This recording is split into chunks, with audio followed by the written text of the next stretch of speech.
E, portanto, vamos para a última sessão aqui de hoje. Portanto, deixámos a endocrinologia para o fim porque será muito bem representada aqui pelo nosso interno, o Dr. Miguel Saraiva, é interno em endocrinologia no Centro Hospitalar Universitário do Porto, no Hospital de Santo António.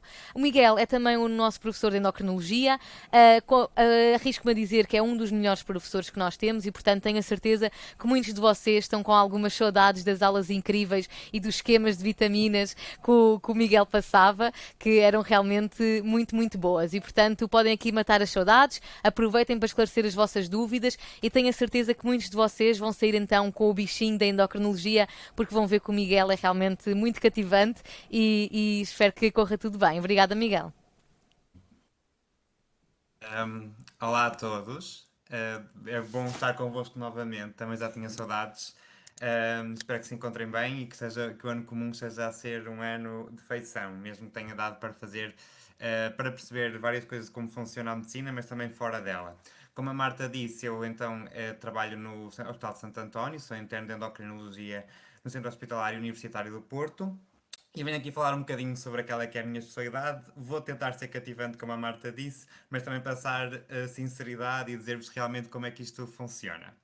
Então, se eu tivesse que definir a endocrinologia numa palavra, a palavra que eu escolhi foi estimulante, porque de facto é uma especialidade que a nível intelectual eu acho muito, muito estimulante e é muito desafiante, no sentido em que é uma sociedade muito de raciocínio, em que cada doente é um doente e cada doente tem uma abordagem personalizada e, portanto, de facto, faz-me pensar e estimula-me muito intelectualmente, que é uma coisa que eu particularmente aprecio na minha especialidade e nesta ciência que é a endocrinologia.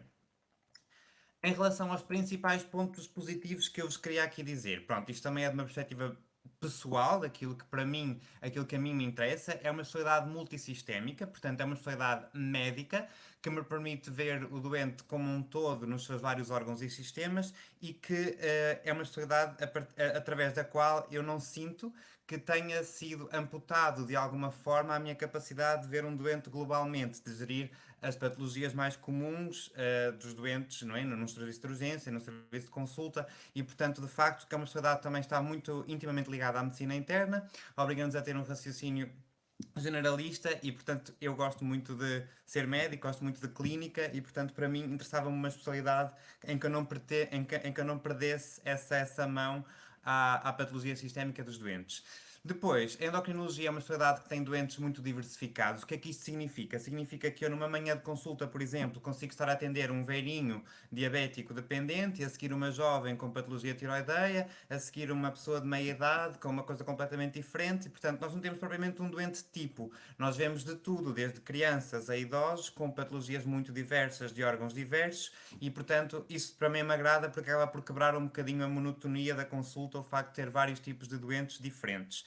Depois, a nossa relação com os doentes realmente é boa, sobretudo porque a maioria deles acaba por ter doenças crónicas e, portanto, acaba por ter um acompanhamento em endocrinologia que se prolonga no tempo e que nos permite estabelecer, de facto, uma relação de qualidade com eles, de confiança, e é sempre um gosto revermos as pessoas de quem gostamos periodicamente. E acho que a endocrinologia tem esse pequeno privilégio, o facto de conseguirmos ter uma relação duradoura com os doentes.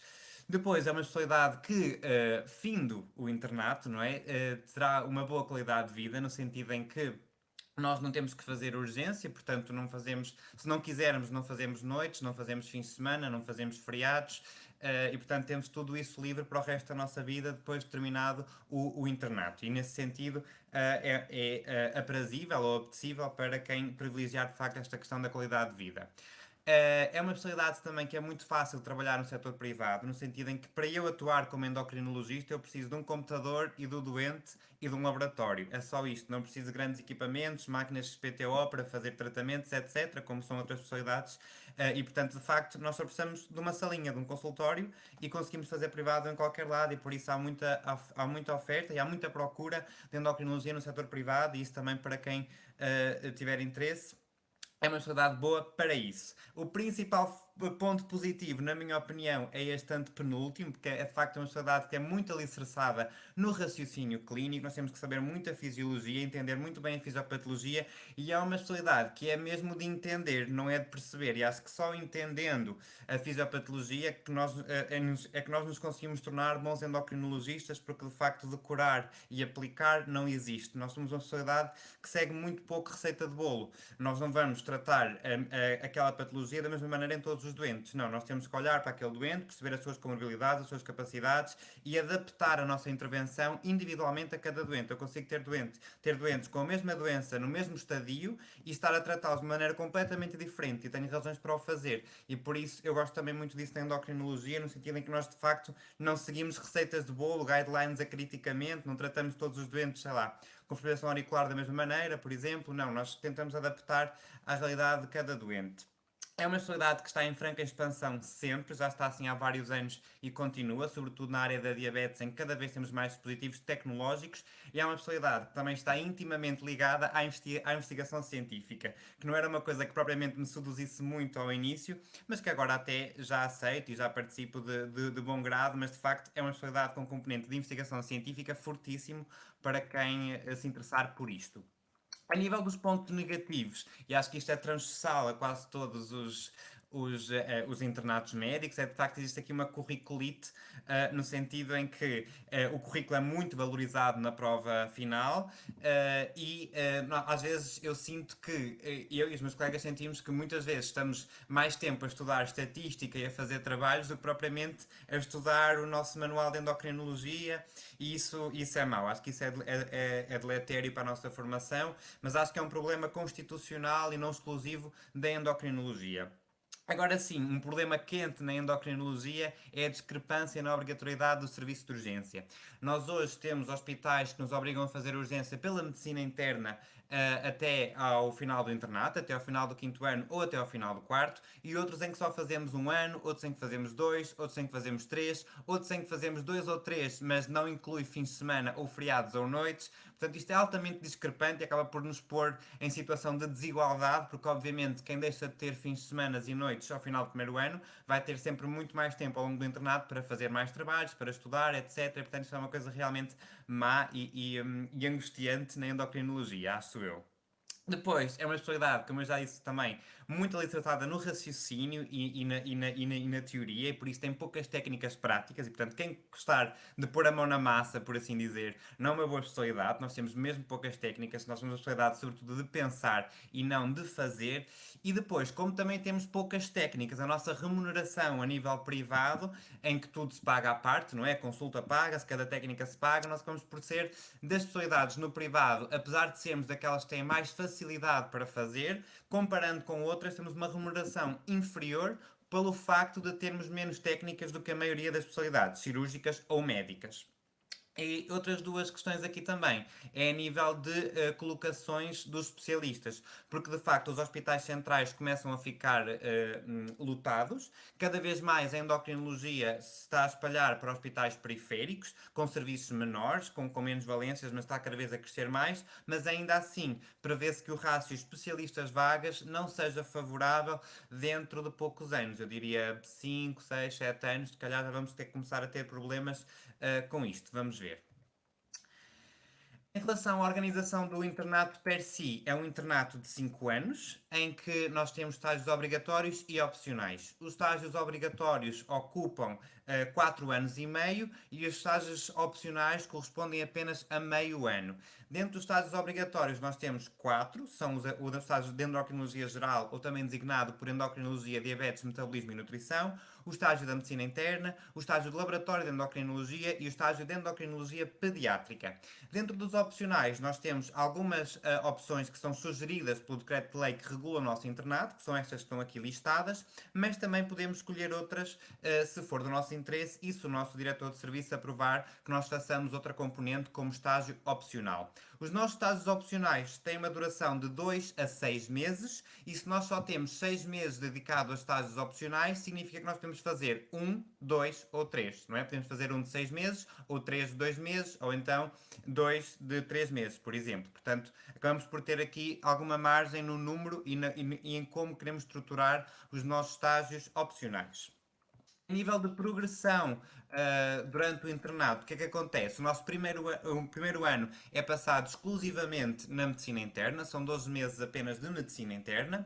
O nosso segundo ano, que é o primeiro de endocrinologia, e o último, que é o quinto ano, são passados no estágio de endocrinologia geral, e portanto são 2 anos, o segundo ano que é introdutório e o quinto ano em que já temos alguma equivalência ou já somos equiparados a especialistas e muitas vezes já assumimos responsabilidades como tal, e portanto temos estes 2 anos baliza, e o terceiro e o quarto ano são 2 anos em que nós temos que ter ao longo desses 2 anos um ano inteiro também de estágio de endocrinologia geral, mais uma vez, e depois temos um ano em que temos os nossos outros estágios. Os 2 obrigatórios mais pequenos, que são o laboratório de endocrinologia e a endocrinologia pediátrica, e depois os estágios opcionais, que temos até 6 meses reservados para os fazer e que podemos então optar por fazer 1, 2 ou 3 estágios opcionais. A ordem, em geral, é facultativa dos estágios do terceiro e quarto ano. Em geral, a esmagadora maioria dos internos faz o terceiro ano todo de endocrinologia geral e depois o quarto ano fica o ano de estágios, que geralmente é assim que nós costumamos estruturar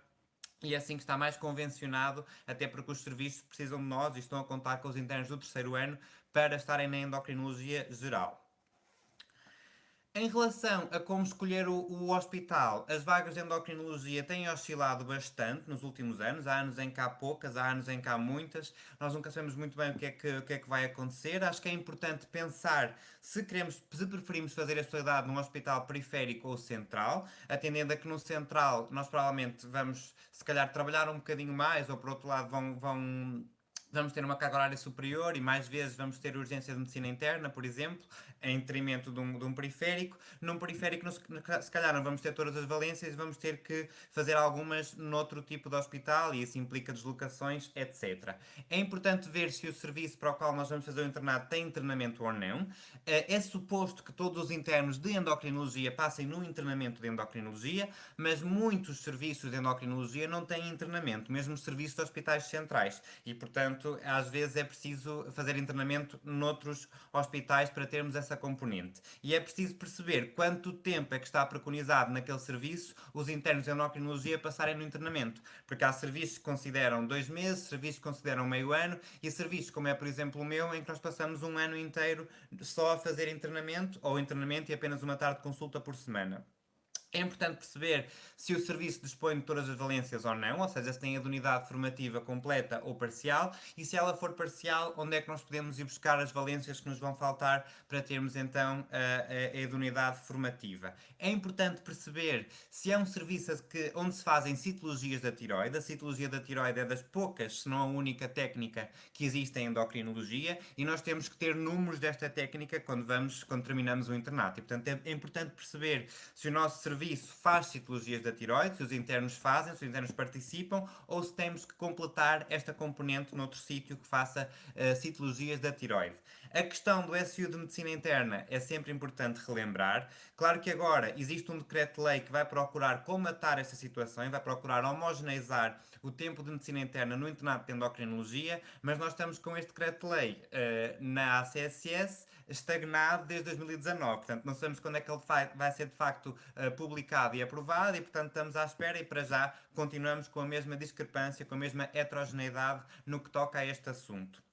É importante também perceber em que fase do internato é que nos deixam ter consulta autónoma, porque isto diverge muito também. Há serviços onde a partir do terceiro ano nós já temos consulta nossa, há outros em que é só a partir do quinto ano. Mas pelo menos no quinto ano os internos têm pelo menos 1 ou 2 períodos de consulta de endocrinologia geral autónoma.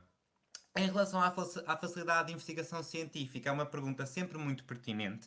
Isto porque no internato de endocrinologia, quantos mais trabalhos nós tivermos, melhor, não há propriamente um teto na nossa avaliação final do internato e, portanto, é importante, se quisermos ter uma boa nota curricular, estarmos adscritos a um serviço que nos ajuda a fazer algum tipo de investigação, trabalhos, que já disponha de bases de dados, facilita um bocadinho esta parte. Não é tudo se faz em todo lado, mas alguns facilitam mais esta parte do que outros.